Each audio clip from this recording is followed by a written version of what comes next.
What's up, everyone? Welcome to the Power Play with CJ. To focus in on JT Miller having a huge game, 4 points on the board with the Rangers facing elimination on the road in Tampa.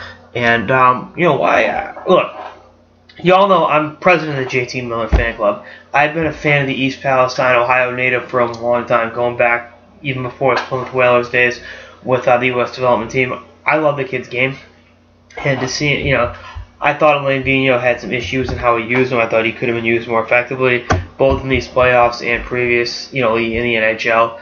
And, this year, really looked better than he had in previous NHL call-ups. And then in the playoffs, really came alive. And when the Rangers needed him most, he stepped up. Now, playing on the line he was playing on is a big reason why. Let's, not pretend that he did it all himself, but I've always been on this guy's bandwagon. I've been in his corner the whole time, and the things he did with Rick Nash, with Derek Brassard. Brassard was dominant. Again, I like Brassard too, but the things Miller's doing is like, oh yeah, by the way, I've been saying he's a great player for a long time. And the other thing with JT Miller is he is a restricted free agent this summer. The Rangers could have some salary cap issues. It would behoove another team to try to purge him via offer sheet. I'd do it. I don't give a shit. Again, I know it's frowned upon, but again, I don't give a shit. Leave the chance to land a kid like this, give a couple draft picks, do it.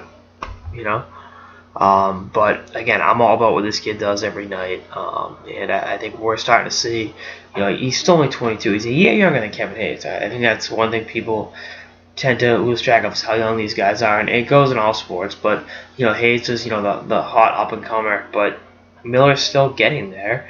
And at age 22, I think, we're seeing what he's capable of doing. And it's kind of like, to borrow, again, from another sport, Chris Bryant for the Cubs, next great prospect, all this, he's going to be, the one that breaks the curse in Wrigleyville. But he's 9 months older than Bryce Harper. And, obviously Harper's been up for a long time. I like him as a player. He's an asshole off the field. And I don't like the way he carries himself on the field, but goddamn is he talented. You lose track of how young some of these guys are because they've been around for so long. It's same thing with Miller. I mean, he made his NHL debut after the WJC, 2 years ago, 2.5 years ago. So, again, when another kid comes in like Hayes, you lose a little bit of, vision as to how long, how young these kids are. And, I think that's the case with what happened here. I think Miller's going to be a great NHL player, and I'm happy to see that in Game 6 against Tampa Bay. He proved me right that he's a hell of a player and should be used more effectively.